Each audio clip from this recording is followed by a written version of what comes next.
Vamos a hablar de cómo prevenir actos de violencia familiar en los niños y además dónde recurrir. Para ello está con nosotros Daniel Vargas Valle, él es Supervisión de Asistencia Legal del Sistema Especializado de Justicia. Le damos la bienvenida. Bienvenido, doctor. Muchas gracias por la invitación y estamos aquí para absolver todas las dudas o consultas que tengamos para todos los televidentes. Saludamos también y muy agradecido por la invitación por parte del Ministerio de Justicia. Nosotros aquí con este compromiso, ¿no? Sobre todo por velar por el bienestar de nuestros niños y niñas y en sí por esa armonía familiar, ¿no? Que debe haber. ¿Cómo podemos prevenir? Hay dos situaciones, ¿no? Hay que centralizarnos en dos aspectos. Uno el tema de prevención y uno el tema de la atención. La prevención se basa mucho en el tema de antes de que ocurra el hecho, a través de mecanismos que establecen no solamente el Estado, sino también hay que ver el aspecto social, donde la cual vive o convive el tema del niño, niña, adolescente, ¿no? Por ejemplo, el ámbito familiar, el ámbito de la escuela, el ámbito también donde se desarrolla plenamente la vida del niño, niña, adolescente. Creo que ese aspecto es muy importante porque posteriormente va a evitar que ocurran de alguna u otra forma estos hechos de violencia en sí, porque entendemos de dentro del ámbito que vive el niño, niña, adolescente, puede susurrar que la violencia puede ser algo normalizado y eso hay que evitarlo desde un inicio, desde su nacimiento, inclusive del desarrollo que éste va plasmando día a día, ¿no? Ahora, ¿cuándo decimos que es violencia? Violencia, lógicamente, centralizado dentro de una definición, es cuando hay un acto de un sufrimiento por parte de un actor externo, ¿no?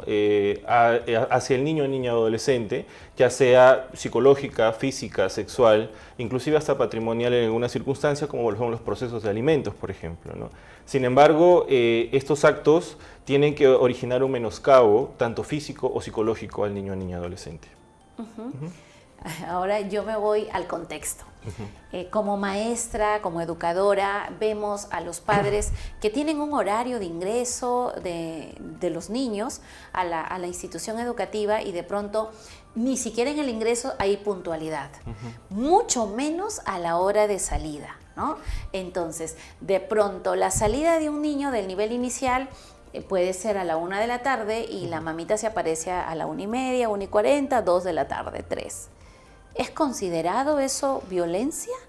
Ya no se es considerado violencia, sin embargo, puede originar una afectación psicológica al niño o niña adolescente.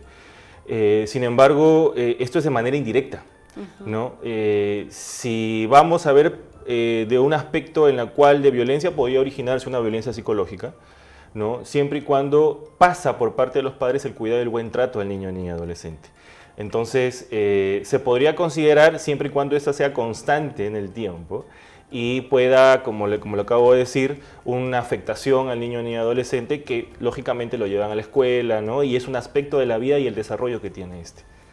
Es un tema bastante amplio, con mucho que desmenuzar, porque ¿desde dónde debemos trabajar? Unos decimos los maestros en la escuela y los maestros dicen los padres en el hogar, ¿no? Así es.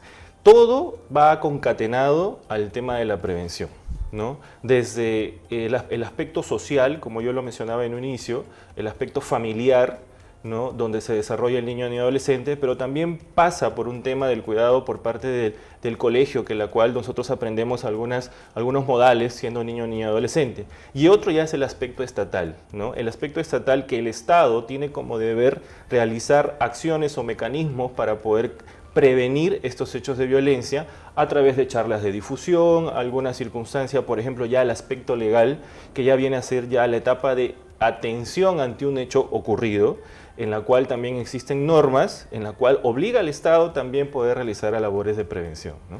Ahora, hay protocolos que se dan, ¿no? Cuando hay un caso de violencia, ¿qué es lo que debemos hacer los padres? ¿A dónde debemos recurrir? Correcto. Ante una denuncia de violencia, lógicamente el primer ente en la cual nosotros debemos acudir es a la comisaría, a la Policía Nacional del Perú para interponer la denuncia correspondiente de un hecho de violencia. Sin embargo, hay entidades indirectas que la cual pueden ayudar inclusive a explicar cómo interponer una denuncia, ¿correcto? En este caso somos nosotros, por ejemplo, la Dirección General de Defensa Pública, que pertenece al Ministerio de Justicia y Derechos Humanos. Somos un ente en la cual ya estamos a nivel de la atención de un hecho de violencia y garantizamos el derecho de defensa a las personas de escasos recursos y en situación de vulnerabilidad, ¿no? Entonces, hay otras entidades, por ejemplo, con un tema de desprotección, porque cuando se trata de un niño y adolescente hay que ver un ámbito más integral. No solamente el tema de la atención del delito, sino también su protección o desprotección también, por ejemplo, y ahí también interviene el tema de las UPEs a través del Ministerio de la Mujer, que son las unidades de protección especial, ante un ámbito de desprotección del niño o niña adolescente. Hay otras entidades que también, como el Centro de Emergencia Mujer, en el tema de violencia, al igual que nosotros como Ministerio de Justicia y Derechos Humanos, ¿no? Hay temas a veces que las personas comentan de que van a algunas comisarías y le dicen, no, pero ¿en qué zona vives tú? Tienes que irte a esa jurisdicción. ¿Sigue siendo así o eso ha cambiado? El tema de la obligación y el deber que tienen de cumplimiento de deberes la Policía Nacional de recepcionar o recibir una denuncia está también especificado por ley. ¿Qué pasa? Si incumplen esto, recae en un delito que se llama omisión de funciones. Entonces, ante estos hechos, primero a interponer la queja ante el comisario del sector, de la comisaría, por no querer recibir la denuncia y posteriormente, si hay un tema funcional, ir a la Inspectoría de la Policía Nacional en una primera instancia. Hay otras entidades que obligan, o mejor dicho, supervisan el adecuado cumplimiento de los deberes del Estado, como por ejemplo es la Defensoría del Pueblo, en la cual va a poder obligar de alguna u otra forma a cumplir su deber y su función. O sea, la denuncia puede ser interpuesta en cualquier comisaría, no importa el sector donde corresponda. Ahora uno va a hacer la denuncia, te dan una copia, es deber o uno tiene que pedir, no los tienen que dar voluntariamente. Para eso también, como yo le decía, existen también los abogados de la defensa pública, que son los defensores públicos que podemos brindar esta asesoría y el patrocinio en estos casos de violencia, porque nosotros atendemos a los sujetos de especial protección, con la cual están considerados los niños, niñas y adolescentes. Entonces nosotros brindamos, a veces cuando se trata de aspectos legales, los ciudadanos desconocemos mucho, y entonces ayudándonos a través de los defensores públicos que tenemos a nivel nacional, que estamos a nivel de 34 direcciones distritales, ¿no? Podemos brindar el apoyo legal a estas personas con la finalidad de poder saber qué hacer ante un proceso de violencia. Ahora, para hacer esa denuncia, ya sabemos que tenemos que dirigirnos a la comisaría que nos quede más cerca, ¿no? En el momento que queremos, vamos a hacer la denuncia. ¿Necesitamos de ir acompañadas de un abogado? No necesariamente. La ley 30364, que es la ley de violencia contra la mujer, e integrantes del grupo familiar, en la cual dentro de los sujetos de especial protección, como lo mencionaba, están los niños, niñas y adolescentes, establece que no se requiere abogado para presentar la denuncia. Inclusive se omite teniendo el DNI. ¿Por qué? Porque el Policía Nacional tiene la ficha RENIE, solamente con el número puede ubicar si nos olvidamos el DNI. Entonces no hay una necesidad. Sin embargo, durante el proceso hay aspectos legales en los cuales desconocemos como ciudadanos comunes y para eso están los especialistas que son, en este caso, el Ministerio de Justicia con los abogados, con los defensores públicos o un abogado porque el derecho de defensa también es libre, ¿no? Ahora, bueno, un poco que vamos a salir así del tema, claro, de repente, es, por ejemplo, ¿no? Decías de que el padre que no pasa la pensión es también considerado un tipo de violencia, ¿no? Claro. Ahora, sé de casos de padres que se cambian del trabajo cuando ya lo captan, lo encuentran, porque en toda empresa pues está en el sistema y es fácil de ubicarlo.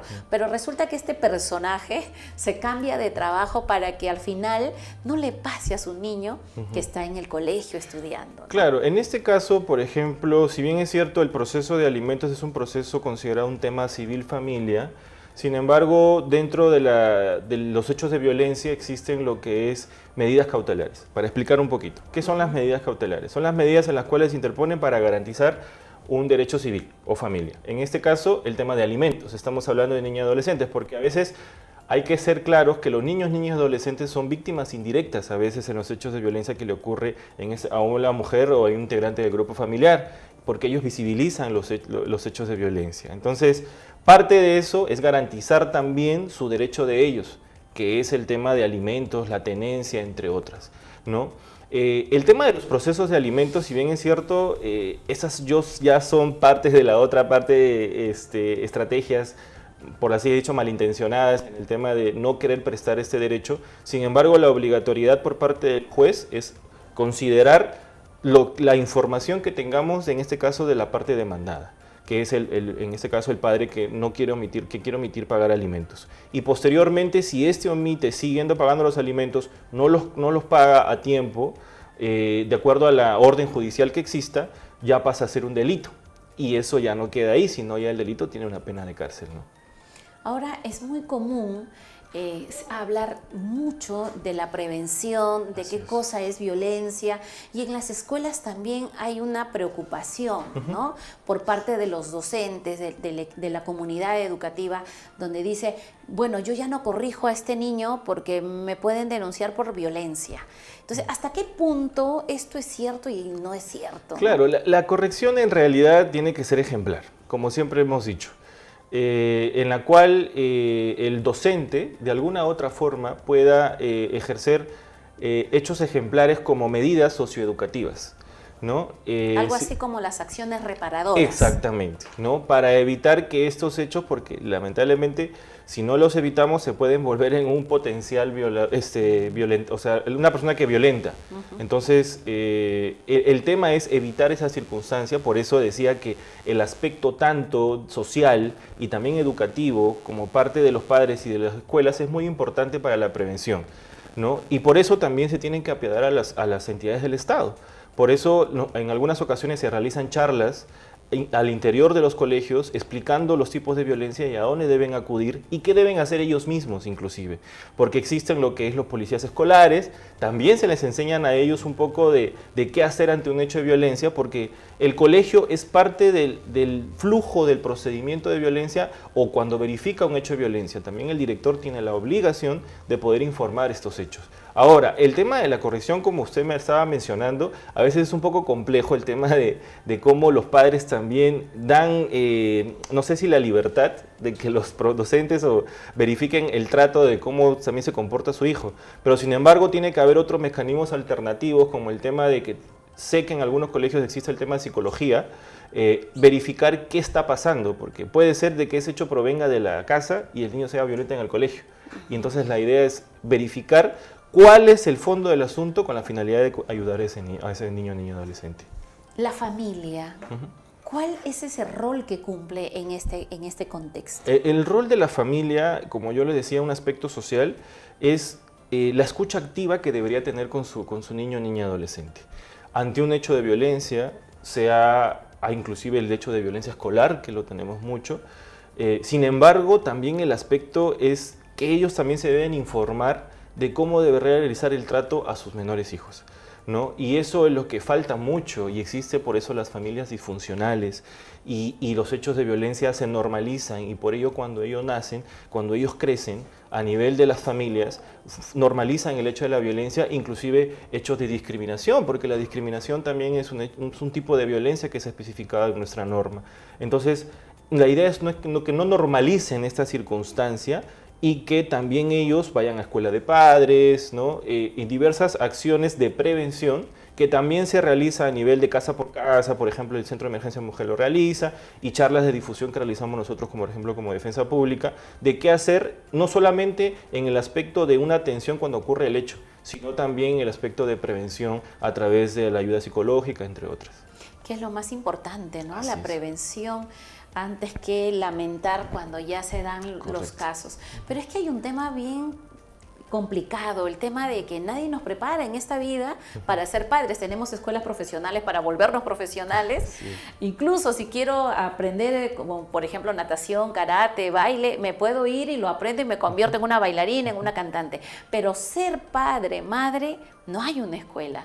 Y lamentablemente uno lo aprende en la cancha. Así es, el camino. Y un adolescente de hace, no sé, 15 años, no es lo mismo que un adolescente actual. Un niño nomás es distinto, ¿no?